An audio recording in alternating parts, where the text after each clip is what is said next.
Here's another podcast from the Pod Bros Network.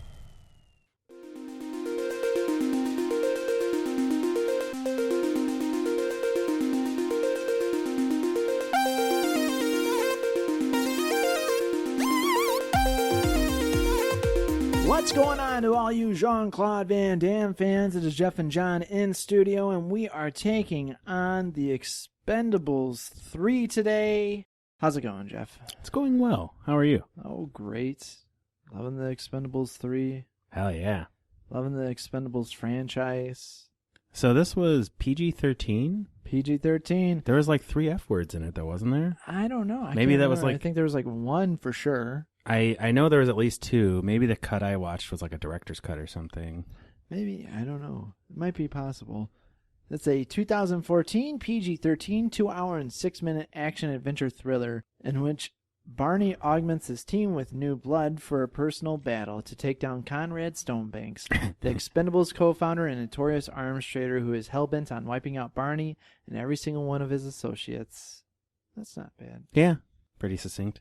Kind of bummed that he spoiled that Stonebanks was one of the original co-founders, though. Oh, yeah. That you don't find out till later. Director is Patrick Hughes. Writers Sylvester Stallone, Creighton Rothenberger, and others.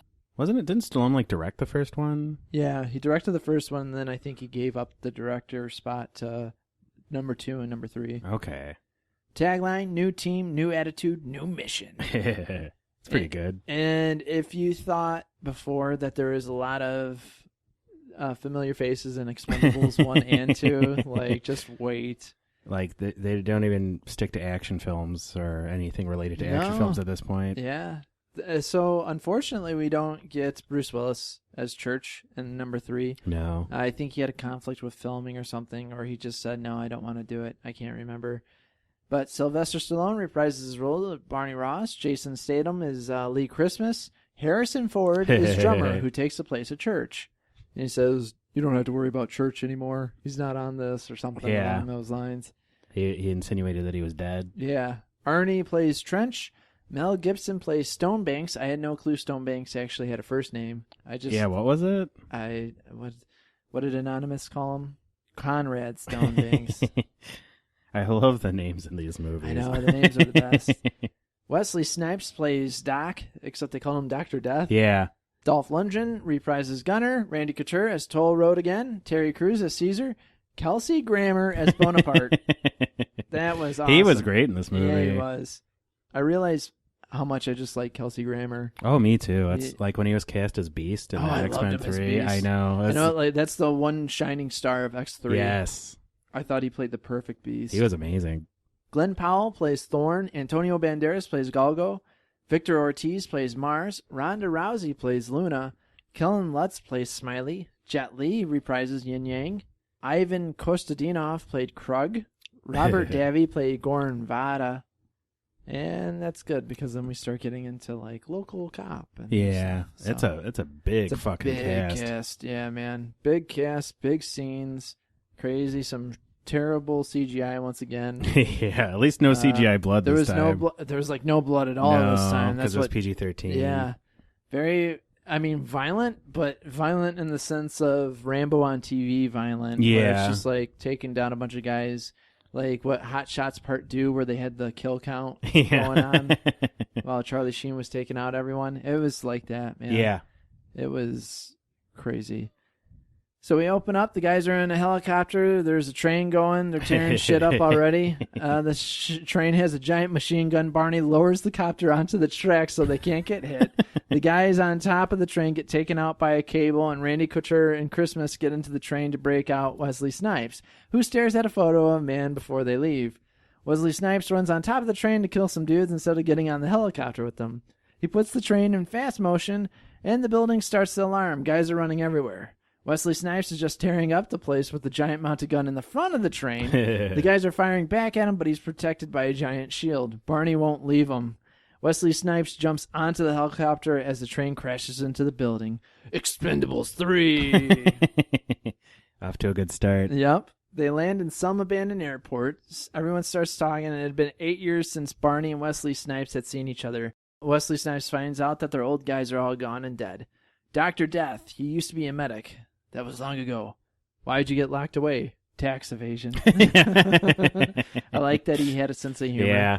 A lot of there's lines thrown at each one of his personal lines. Yeah, there's so many like Harrison Ford has like a pilot line Uh-huh. after he crashed his plane. yeah.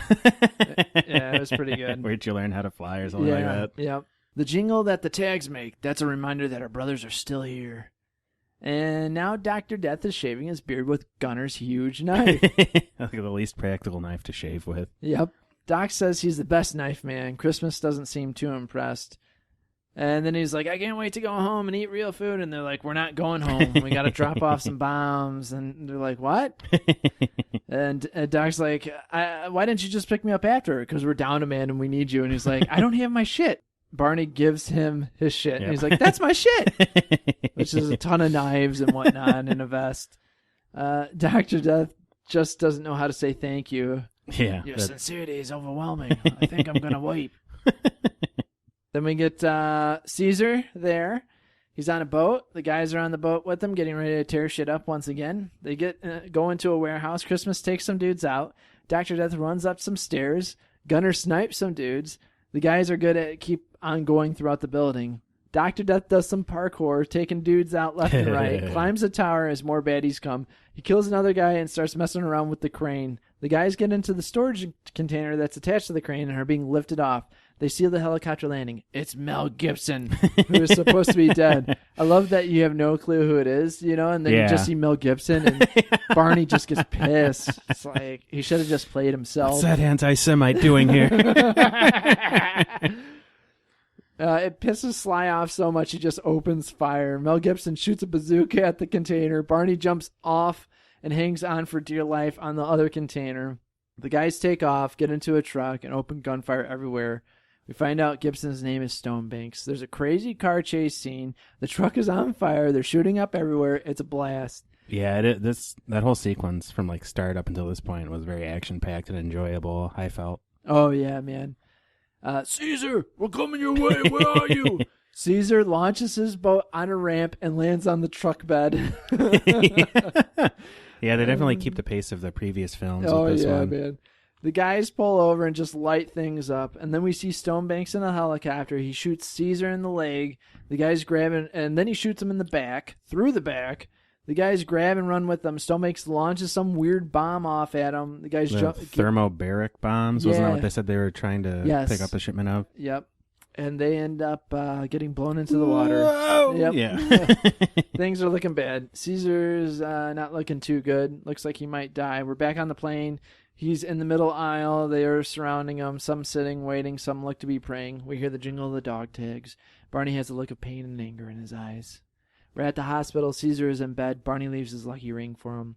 Arnie shows up. Tells Barney he's getting out of the business. And so should you. Harrison Ford is there. He's drummer. You don't have to worry about church anymore. He's out of the picture. They say they knew him only as Victor Menz, Stonebanks, that is. He doesn't care what his name is. He doesn't like him. He wants Barney to go find him again. You have one more shot. Your men are shot to shit. What are you going to do for our team? Don't worry about it.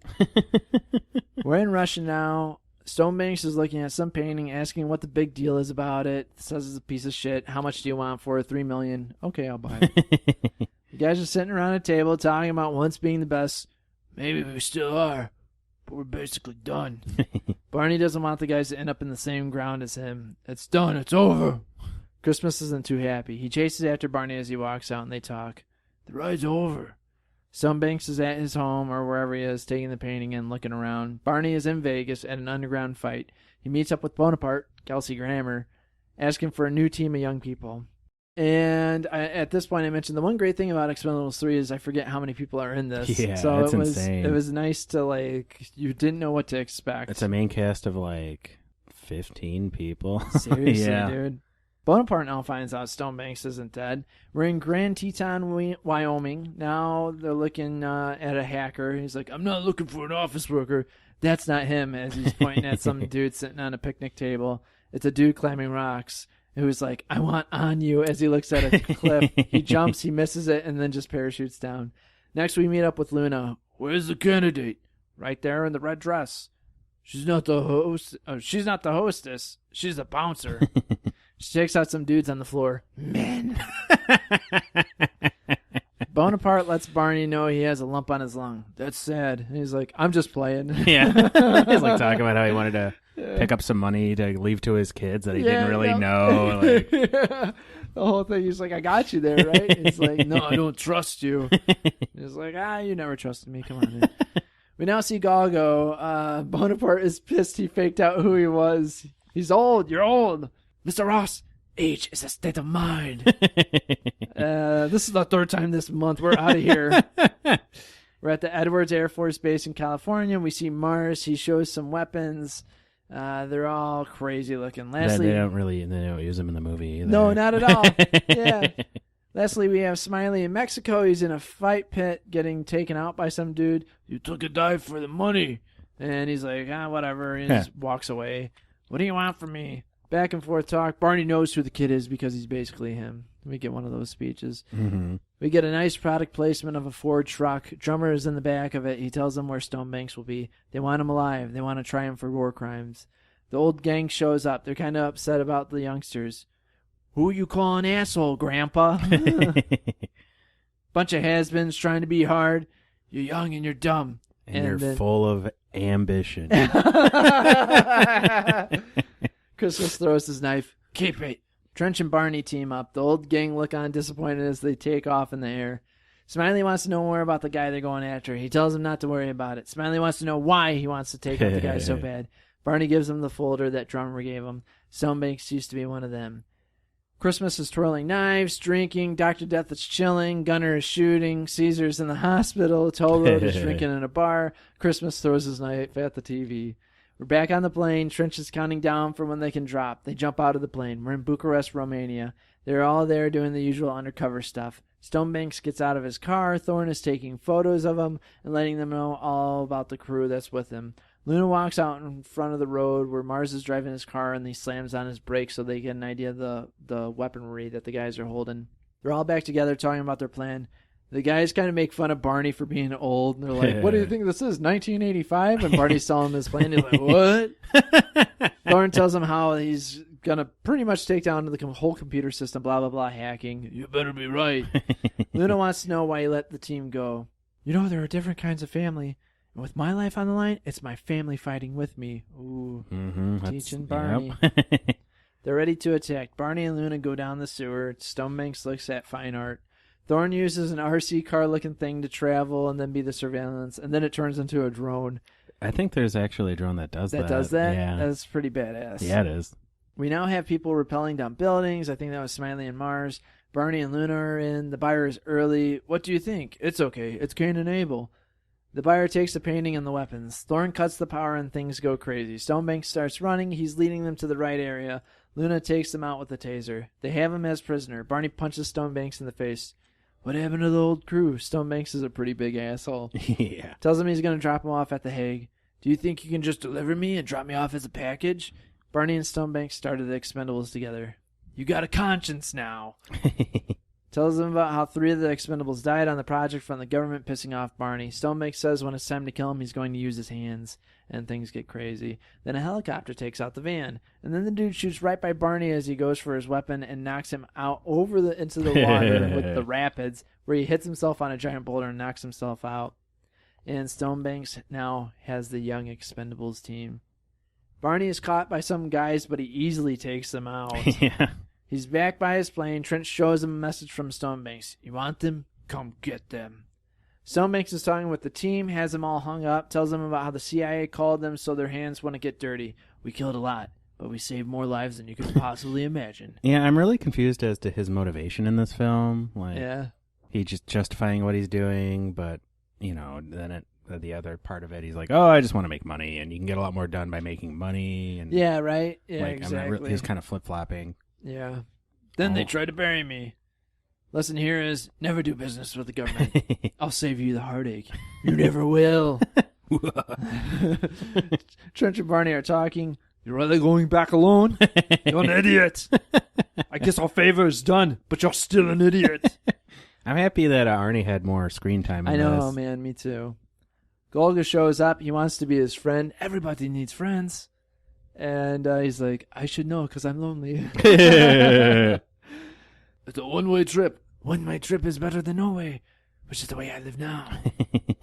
Help me with the grades. And he's like, yeah. I mean, yes. Barney is working on his plane. Golga is telling him all these stories. It's hilarious. It's just scenes of him being like, and this guy was great, and this guy was great. They're about to take off. Who are those guys? My old team. What the hell are you doing here? You were stupid enough to get yourself into this mess. We're the ones to get you out of it. Golga is now talking to the other on the team. Randy Kutcher is like, this is going to be a long ride. Yes, a very long flight. I can never sleep on flights. Oh, man. I'm just going to go out and say it. I think Golga was my favorite character this time around. Yeah, same here. Drummer is now talking to them. Christmas is talking, and Drummer can't understand him. He's like, what are you speaking? Oh, man. Drummer says there's a change of plans. This your evac team? Trench and Yang are here. Drummer takes his pilot patch off. I'm not here. The guys are now in the woods. What the hell is that? The computer strapped to your wrist? That's the thing you were busting that kid's balls about. No, I've had it for a while. This is between Gunner and Toll Road.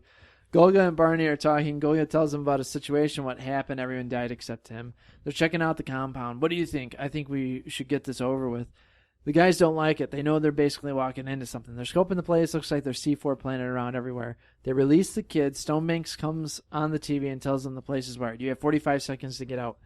Thorne grabs Gunner's computer. He's like, oh, you fucker. You only have 8% charge. Why didn't you charge it? He's like, I was just using it for the weather. So he's trying to hack the bomb system. He stops it at 3 seconds. We find out that they have about 25 minutes tops before the battery dies. The building is going to be surrounded by the army. We're trapped in here. He knew this would happen. We have to work together as a team. The big pep talk. Yep. The guys are swarming the building, and they start taking all of them out. Stonebank says, enough is enough. Light them up. And the tanks come in. Things aren't looking good for the team. They're jumping from place to place.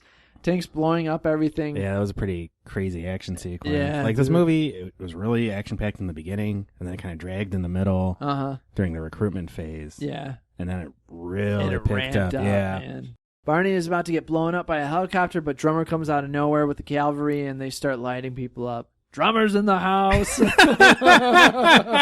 that was great.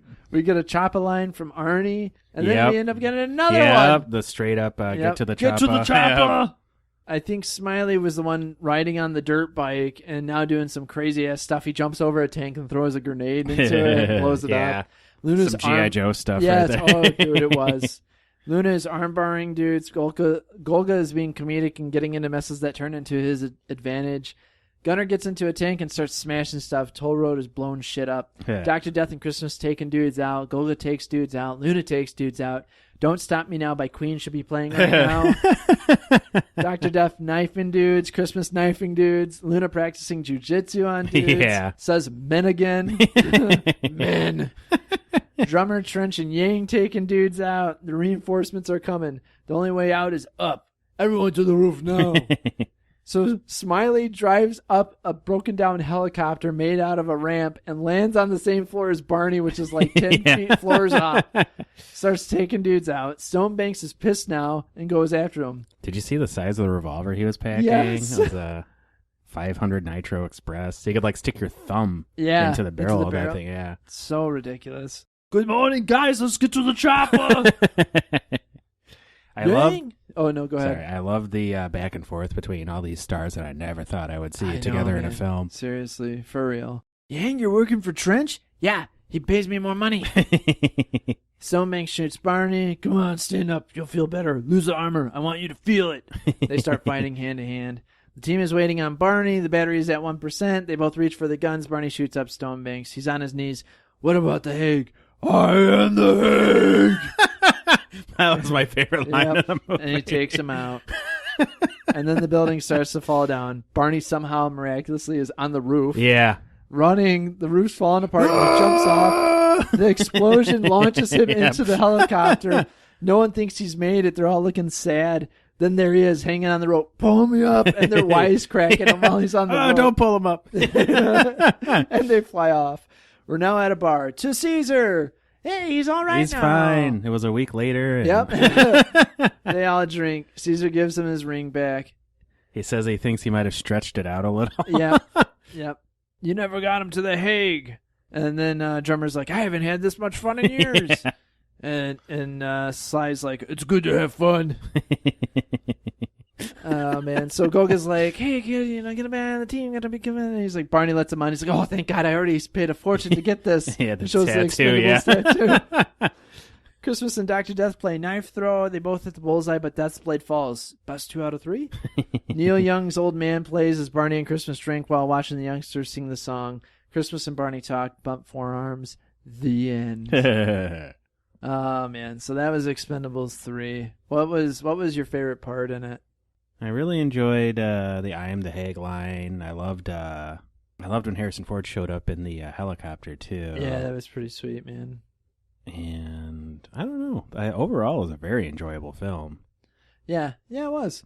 It was. I remember, the things that I remembered, obviously, was the PG-13 rating, and I remember kind of being severely disappointed with it. If no one had told me, I'm not positive I would have noticed. Yeah, honestly. I mean, like, in a way, it's almost better because with the crappy CG blood in the first one actually detracted from the film. Yeah, you're totally right, man. They took a bunch of dudes out in this film, yeah, too, they did. So you wouldn't think that this would be PG-13.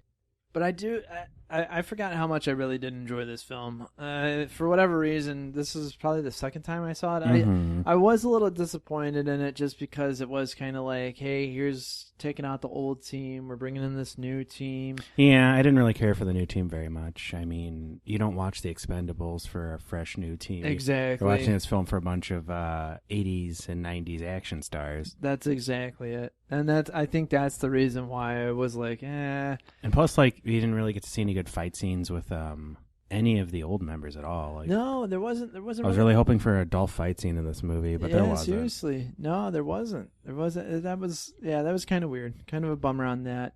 But it has its ups and downs. I guess getting into trivia, there's a lot of trivia. So maybe I'll Harrison pick and choose. Ford was in Indiana Jones. I hope. Bruce Willis was set to reprise his role of Mr. Church at a salary of $3 million. When he demanded $1 million per day instead, Sylvester Stallone and the producers refused, and he left the film. Holy shit. Within 3 days, Stallone was able to get Harrison Ford to replace the Church role as a new character. And Ford's short notice quip, as used in the trailer, alludes to these events. Oh, that's funny. While shooting an action scene in a truck, Jason Statham almost drowned when the truck fell into the sea after brakes failed. Wow. Although top bill, Jet Li has less than 5 minutes of screen time. That was another thing, too. I was like, it's kind of like in Expendables 2 when Jet Li's like, bye. Yeah. And then he just randomly shows up in this one, too. It was a little bit of a bummer. Yeah. Sylvester Stallone tried to get Wesley Snipes to play the role taken by Terry Crews in the first Expendables. Crews went on to play Hail Caesar after Snipes declined due to legal matters. We've already kind of talked about that. Mm-hmm.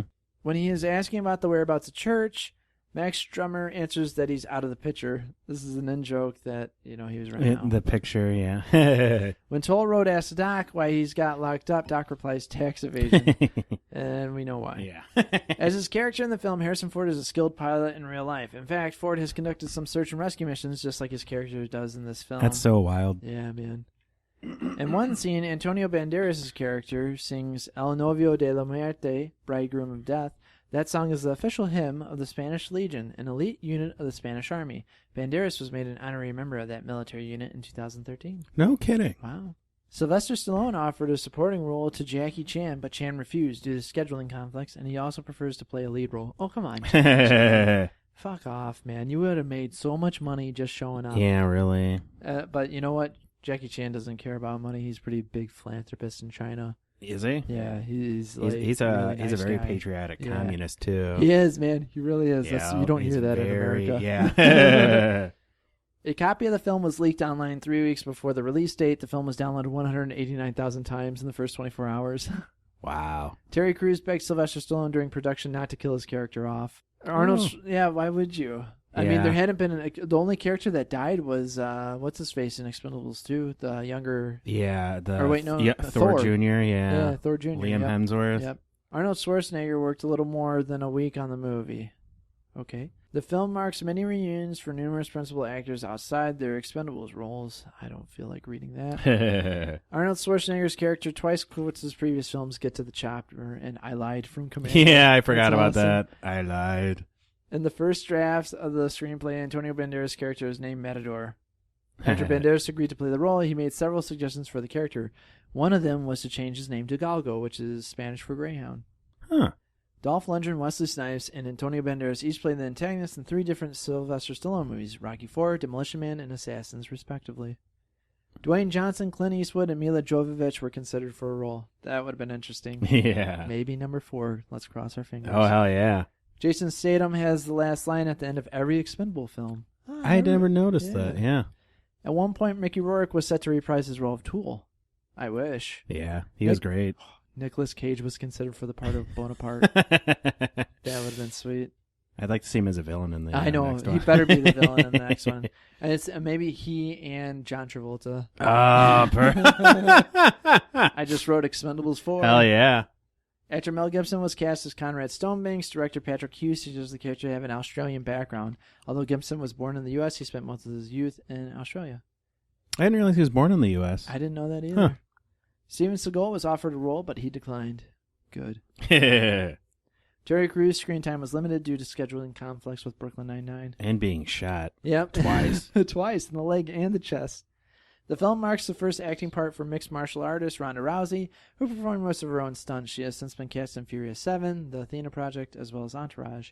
While trying to save Doc from the train, Christmas calls him a maniac. This is a slight reference to Stallone's character John Spartan from Snipes. Yep, send a maniac to catch a maniac. That's right. Patrick Hughes said in an interview that the first cut of the movie ran 3.5 hours. Holy shit. Uh-oh, we're doing it again. Oh, no. It was rumored the Expendables film were to be a trilogy. However, a 4th film was announced to be in development. Ooh, when was that? I don't know. It doesn't say. I don't think it's still in development. I know it's been back and forth. I know Stallone's wanting to make it. After the release of the films, Stallone admitted the PG-13 was a mistake, saying, "I believe it was a horrible miscalculation on everyone's part in trying to reach a wider audience, but in doing such diminish the violence that the audience expects. I'm quite certain it won't happen again." There was a lot of fucking violence in this. It wasn't gory violence. No, but everyone wants blood and guts. Jean-Claude Van Damme, who portrayed Jean Villain in The Expendables 2, jokingly wanted to return as Jean Villain's brother, Claude Villain. I seriously think he should. Hell yeah. Make him a part of the team. That would have been amazing. It's so ridiculous. It's so perfect for it, yeah. Mel Gibson's character is a former ASAS, Australian Special Air Service operative. This is a nod to Attack Force C, one of Gibson's early lead roles. Oh. After the mission at the art gallery, the N7 logo from the Mass Effect games can be seen behind Thorne in the van. Really? Yeah. A majority of Brian Tyler's scores were reused and reworked. The entry marks the first time the Expendables franchise that Sylvester Stallone does not sport a mustache and goatee. I didn't even notice, yeah. While the role of Galgo was written specifically for Banderas, Danny Trejo was considered for the part. Oh, that'd be fun. That's another one, too, man. He's up there. He's in his 70s. Yeah, he is, man. When Sylvester Stallone and Harrison Ford's character meet outside the airplane hangar, both are inside a car. The car is a Ford model whose logotype is emphasized by the camera as a nod to the actor. Oh, that's funny. I thought that was just product placement. It was, but... Yeah. Charlie Sheen was considered for a role. Yuck. 752 is the combined age of all the main characters in the film. The Bonaparte character was written to fill a void left by Mickey Rourke, who at one point planned to reprise his role. Huh. I kind of like that Kelsey Grammer came in as Bonaparte. Yeah, me too. When watching Thorne rock climbing, Barney says, "I can do that." Yeah, cliffhanger, yeah. The airplane used by Barney in The Expendables is an 26... whatever. Sorry for all you plane enthusiasts. Sylvester Stallone and Mel Gibson worked with Kurt Russell in the late 80s with movies like Tequila Sunrise and Tango and Cash before they worked with each other. Kurt Russell was considered for the first one as Church, but turned the part down. Harrison Ford and Wesley Snipes both starred as fugitives, Ford in The Fugitive and Snipes in U.S. Marshals, respectively. Doc refers to the dog tags of the fallen Expendables members by the reference Jangle Leg, Jangle Leg. This is a tribute to the late Bernie Mac's character from Life, Jangle Leg. He even mimics the way Mac says his own name. Oh, wow. That's nice. That was a nice little tribute. Yeah. I miss Bernie Mac. A free video game titled The Expendables was created to promote the release of the movie. It was commissioned by Lionsgate and developed by Free Lives Games. I wonder if it's like Broforce. Oh, I was gonna say I wonder if it's like Broforce. Yep. That's a very fun game for like 15 minutes. Oh yeah. Well, I mean, it's basically like the Expendables of action games. It's like a side-scrolling retro shooter Oh, no shit. But it has really? every, like, it has parody versions of every character. There's Rambo, RoboCop, John McClane, like, you know, Commando, the T-800. That's awesome. Like, you name it, they're in it. And they keep adding new ones, too. No way. So it's still going on, huh? Yeah, I'm pretty sure. And the game's only like $15, I think. Nice. It's on Steam, and I am not paid by them in any way, shape, or form. Early drafts of the script included Gunner's daughter. Oh, I wonder who would have played that. Seriously. Mila Jovovich, maybe? Yeah, that would make sense. The role of Stonebanks was written for Mel Gibson, who initially turned down the part. Jack Nicholson was also offered it, turned down the part before Gibson signed on. Could you imagine their fight scene? Yeah. Sylvester Stallone auditioned for Han Solo in Star Wars. I forgot about that. Tom Sizemore was considered for the lead villain role at some point. Oh, he's another crazy person. Yeah. Like a really crazy person. I think he's from Michigan, too. Is He's he? a Michigan That explains boy. it. Yep. Our winners will do it to you. Yeah. It's the hot, cold, hot, cold. Yep. It's like a bad version of an Arnold Palmer. It's our Michigan weather. Hell yeah. That joke took way too long because I forgot his You name. can edit it together. It's fine. I'm totally going to. John, you've done it again. Your famous quick wit.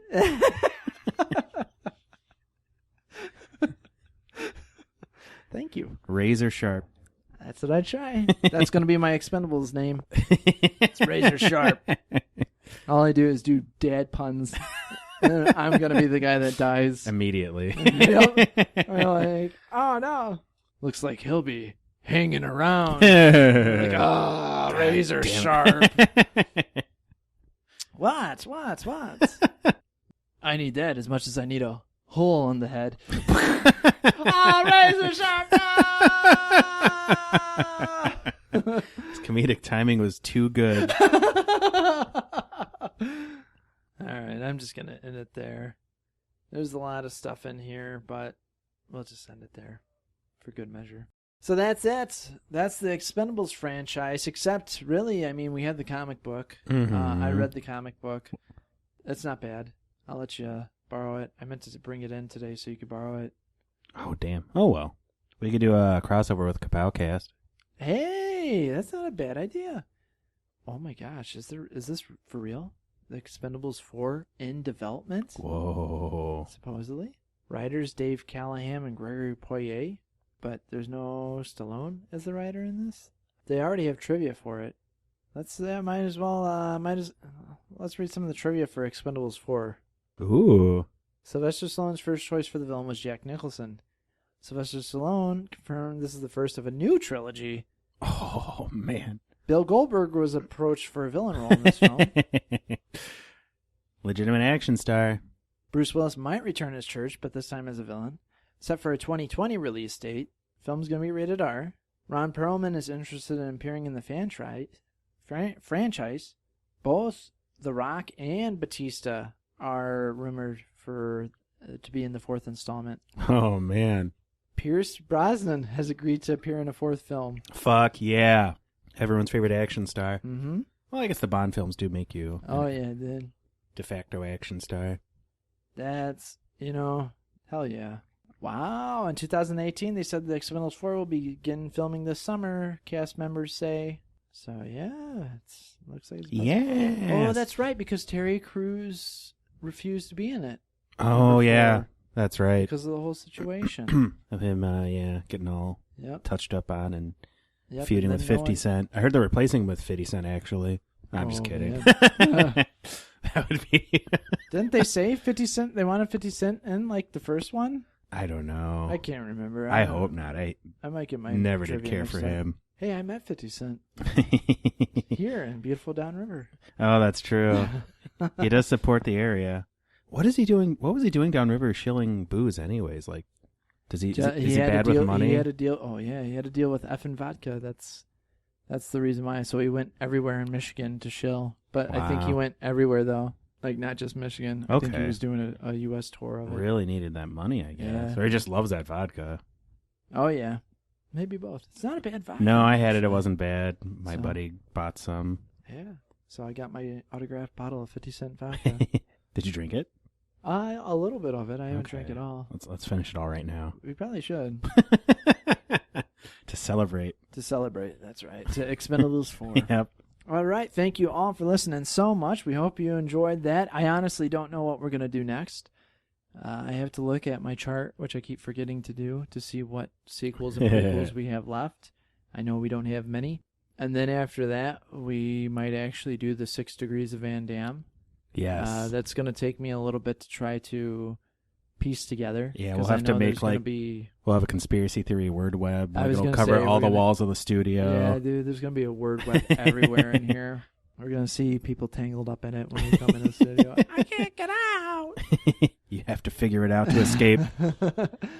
So, yeah, we hope you enjoyed that episode. If you did, patreon.com/podbros. We have a Jean-Pod Van Damme cast tier there. Super secret episode. Only cost you $1. We appreciate those that donate more, actually. So thank you very much for doing that. Oh, yeah. Also, yeah? We forgot to review it. Give our rating. Oh! Thank you. You're welcome. That's right. You know what? We'll do it right after I finish my plug so you guys don't just stop right now. They're smart. So go to Amazon.com using our link. If you're doing your shopping on Amazon, doesn't cost you anything, but it helps us out. And also our TeePublic store, which maybe when I get home, I might try to do some designs. That's tee.pub/lic/podbros. Hell yeah. All right, let's get into our split scale rating. Thank you for reminding me, Joe. You're welcome. What would you give this? I enjoyed it. I think I gave it more of a fair shake this time around watching it. When I heard it was PG-13, I'd forgotten about it afterwards, like later. But like when I first watched it, I was like, I don't know. I liked it a lot. I would say it was a worthy sequel. It being PG-13 was a mistake, like they stated. Yeah. I enjoyed the acting. I enjoyed the banter between the co-stars. I loved that, actually. Oh, yeah, man. It was a little anticlimactic at the end, the final fight between... Yeah, Stonebanks and Barney. But besides that, overall I enjoyed it. I would deduct probably one split for the PG-13 rating and give it a good 7.5. Nice. Yeah, I would give it a good 8. I forgot how much I enjoyed it. But I think my second time viewing it, I enjoyed it better than the first time. I did, sure. I remember watching it the first time and just being heavily disappointed. Like, just being like, damn. But then again, I don't know. Just realizing, seeing all these guys together just makes me happy. I mean, a movie, if this wasn't a sequel, if it was just a movie on its own legs, I would have loved it to death. Yeah, right? It was just a disappointment of the previous two being R-rated. Exactly. That's such a bad problem in Hollywood nowadays, sacrificing the rating to reach a wider audience. It really is. Action films, horror films, you name it. Exactly. It's like, know your audience, man. I'm sorry, but just... There's not. When's the last time we've gotten a really decent R-rated horror film? I mean, that it's on its own, really, because then people might argue, well, the franchise, Michael Myers, Halloween just had it. I haven't seen it yet, but me either. I've heard mixed reviews. So yeah, I mean, it's sad, but hey, here's to Expendables 4 with a rated R. Hell yeah. Thank you all for listening. I am John. And I am Jeff. You've been listening to another episode of the Jean-Pod Van Damme cast. Now I gotta go to jail for tax evasion.